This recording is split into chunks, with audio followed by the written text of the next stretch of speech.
요한계시록 2장, 3장은 7교회에 쓴 편지입니다. 그 당시 지명으로 소아시아라고 불리는 오늘날로 치면 튀르키예 서부 지역에 있는 7교회에 보낸 편지입니다.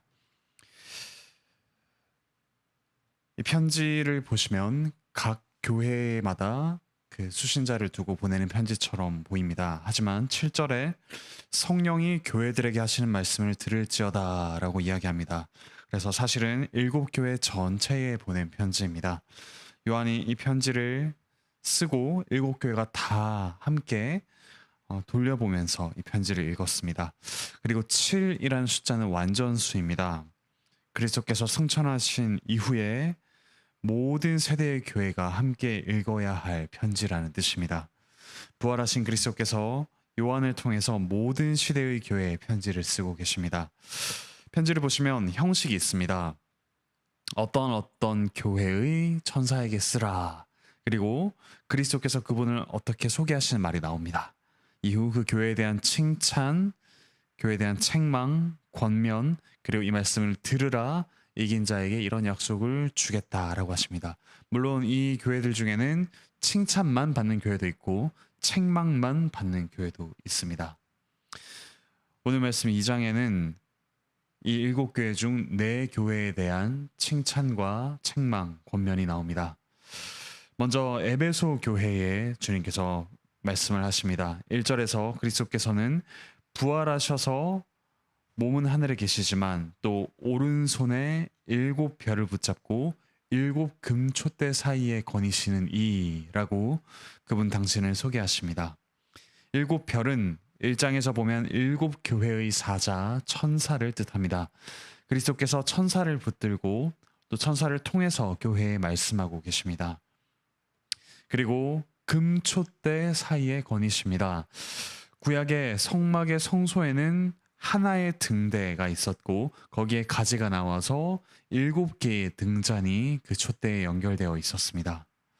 이후 예루살렘 성전의 성소 안에는 남쪽과 북쪽 각각 5개씩의 등잔이 있었습니다. 등대가 있었습니다. 그래서 계시록에서 7개의 등대를 말하는 것은 구약의 성막과 성전의 등대들의 이미지를 종합한 것과 같습니다. 구약에서 제사장은 등대 사이로 거닐면서 하나님을 섬겼습니다. 이제 예수 그리스도께서 그 등대 사이, 곧 등대가 있는 성전 안에서 다니고 계십니다. 건물로 된 성전을 대신하여 완성된 새로운 성전, 곧 교회 안에서 다니고 계십니다. 부활하신 그리스도께서 그분의 몸은 분명 하늘에 있습니다. 하지만 동시에 지금 교회에 말씀하시고 교회에 영적으로 임재하십니다. 교회 안을 거니시며 교회와 함께 하시는 교회의 머리이십니다. 지금도 그리스도께서 예배하는 교회에 말씀하시고 또 우리 성도들과 함께 동행하시며 우리를 위로해 주십니다. 이어서 에베소 교회에 대한 칭찬이 나옵니다. 내 행위와 수고와 인내를 안다. 이 땅에서 우리가 그리스도를 위해 수고하는 것을 그리스도께서 아십니다. 에베소 교회에는 자칭 사도라고 하지만 사실은 아닌 자들을 시험하여서 그들을 검증하는 일이 있었습니다. 거짓된 것을 드러내어 쫓아보낸 바로 이 일을 그리스도께서 칭찬하고 계십니다. 6절에서 니골라 당의 행위를 미워하는도다 라는 칭찬이 이어집니다. 니골라 당은 모두 진리에다가 거짓을 섞어서 교회를 세속화하는 자들이었습니다. 에베소 교회가 그것을 잘 드러낸 것을 주님께서 칭찬하고 계십니다. 또한 3절에 그리스도의 이름을 위하여서 견디고 게으르지 아니하는 것을 안다라고 하십니다. 견딘다라는 말은 지고 간다라는 뜻입니다. 그리스도의 이름을 위해서 무거운 짐을 지고 에베소 교회가 갔습니다. 그리스도인으로 산다는 것은 이처럼 그리스도의 진리에 굳게 서서 진리가 아닌 것과 타협하지 않고 참고 인내하며 나아가는 것입니다. 하지만 칭찬에 이어서 4절에서 책망하십니다. 그들이 처음 사랑을 버렸기 때문입니다. 그리스도의 복음을 바로 믿고 신뢰하는 데서 약해졌다는 뜻입니다. 이 책망에 관련하여 5절에서 권면하십니다. 생각하고 회개하고 처음 행위를 가지라. 생각하다라는 말은 기억하다라는 뜻입니다. 처음 사랑, 처음 행위라는 것은 말씀을 믿고 그리스도를 사랑하고 그분을 증거하는 것을 뜻합니다. 그런데 에베소 교회가 그리스도를 믿고 증거하는 데서 약해졌습니다. 그리스도께서 사도 요한을 통해 이제 다시 믿음을 굳게 하라라고 격려하십니다. 이렇게 권면을 받아들이는 이들에게 7절에서 주님께서 약속하십니다. 이기는 그에게는 하나님의 낙원에 있는 생명나무의 열매를 주어 먹게 하리라. 사랑하는 형제자매 여러분, 우리가 어려움 가운데 있고 또 환난 가운데 있지만 그리스도의 복음을 믿고 고백하고 나아갈 때 하나님께서 승리를 주십니다. 우리가 이 땅에서 말씀을 따라서 살아갈 때 손해보는 것 같고 핍박당하는 것 같지만 그것이 곧 승리하신 그리스도께서 가신 길이기에 우리 역시 그분을 따라 승리하는 그런 승리의 경험을 주님께서 우리에게 하게 해 주십니다. 이어서 8절에서부터는 서머나 교회에 대한 이야기가 나옵니다. 서머나 교회는 오로지 칭찬만 받는 교회입니다. 8절에서 그리스도께서는 죽었다가 살아난 이라고 자신을 소개하십니다. 바로 그분께서 9절에서 서머나 교회를 칭찬하십니다. 서머나 교회는 환난을 겪고 또 가난하지만 사실은 부유한 교회라고 하십니다. 영적으로 풍요로운 교회입니다. 그들은 소위 유대인이라는 자들의 비난을 참고 견뎠습니다.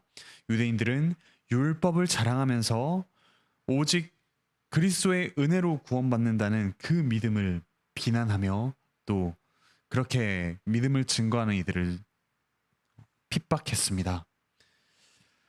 그런 유대인의 비난을 참고 견딘 이들이 바로 서머나 교회였습니다. 그들에게 10절에서 그리스도께서 격려해 주십니다. 그런데 이 격려는 어떻습니까? 고난을 없애주시겠다고 하지 않으십니다. 오히려 더 큰 고난이 있을 것을 말씀하시되 그 고난을 두려워하지 말라고 하십니다. 오히려 죽도록 충성하라고 하십니다. 죽도록 충성하라는 것은 그냥 교회 일에 열심을 내라는 뜻이 아닙니다. 그리스도에 대한 바른 믿음을 지키다가 죽음이 오더라도 계속해서 믿음을 지키라고 격려하시는 내용입니다. 이렇게 죽도록 충성하는 이에게 10절부터 11절에 그리스도께서는 두 번째 죽음을 당하지 않게 해주시겠다고 하십니다.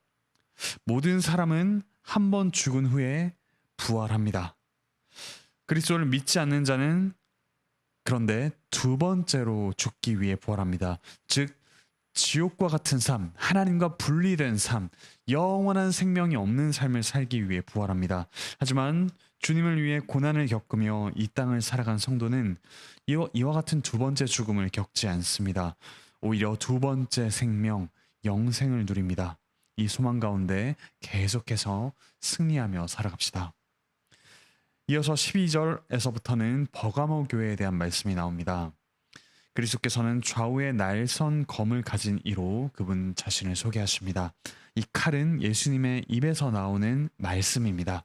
복음 말씀을 듣는 자는 영생을 얻지만 불순종하는 자에게는 심판이 주어집니다. 13절에서 이들에 대한 칭찬이 나옵니다. 사단의 권좌가 있는 곳에 살면서도 믿음을 버리지 않았기 때문입니다.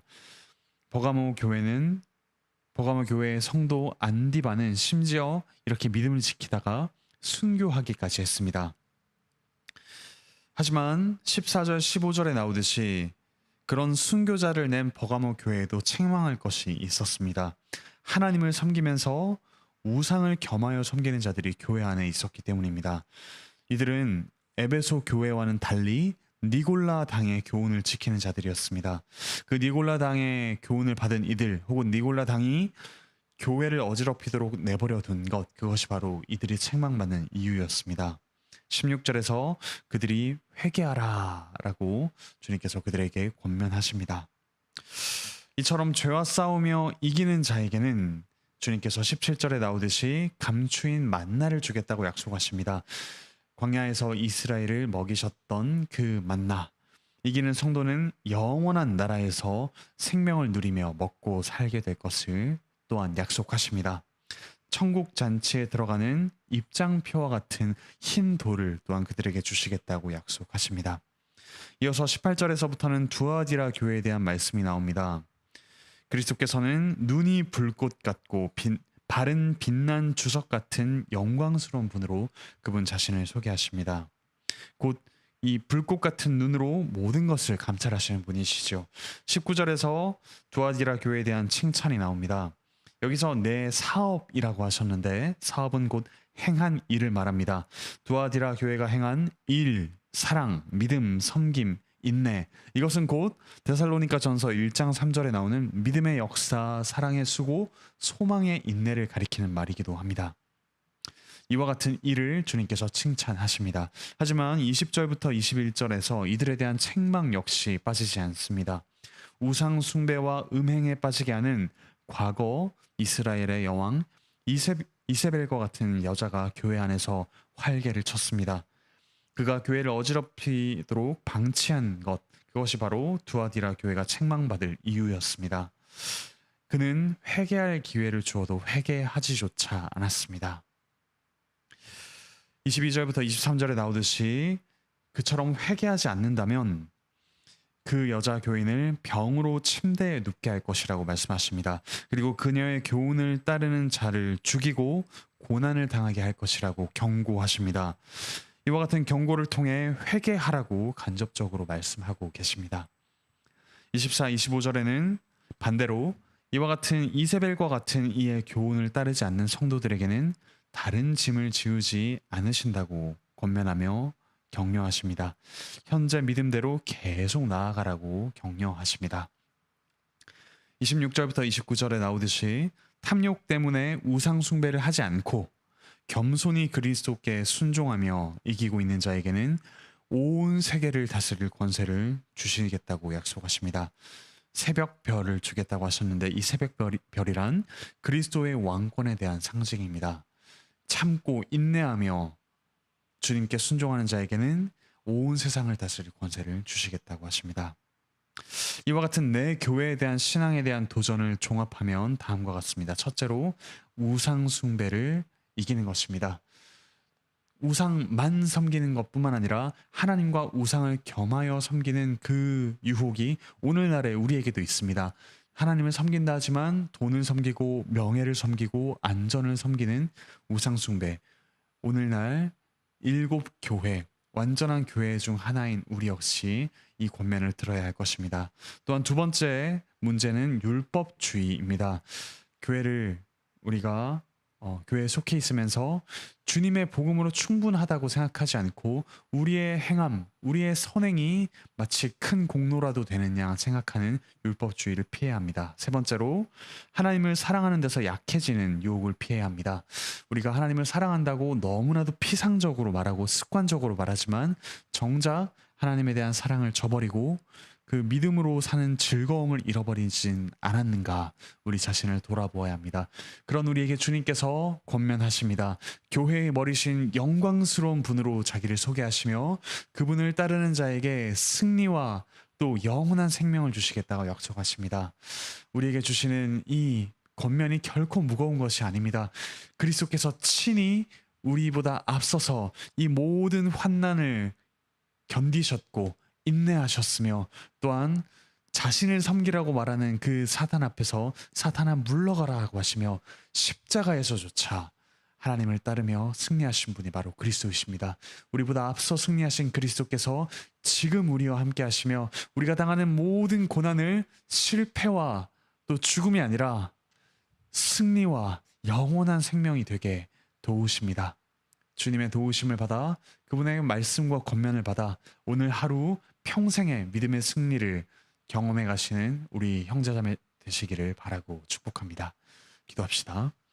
하늘에 계신 우리 아버지 하나님 참으로 감사드립니다. 과거 이 소아시아의 7교회와 같이 오늘날 주님의 교회 역시 주님의 말씀을 듣고 또한 이 세상에서 믿음의 씨름을 해나가고 있습니다. 주님께서 권면하시고 책망하시며 칭찬하셨듯이 오늘날 저희가 주님의 말씀을 달게 또 정직하게 받고 저희와 함께 계시는 주님과 더불어 이 믿음의 씨름을 승리로 이어나갈 수 있도록 주께서 은혜 내려 주시옵소서. 가정과 직장과 학교에서 주님의 말씀으로 믿음의 씨름을 잘 해나갈 수 있도록 주께서 힘을 더하여 주시옵소서. 몸과 마음의 아픔을 겪는 성도들 주께서 속히 회복시켜 주시옵소서. 오늘 하루 주님의 은혜를 가득 받아 저희 삶의 현장에서 오직 삼위 하나님을 주님으로 고백하며 살아가는 저희가 되게 하여 주시옵소서. 감사드리며 예수 그리스도의 이름으로 기도합니다. 아멘.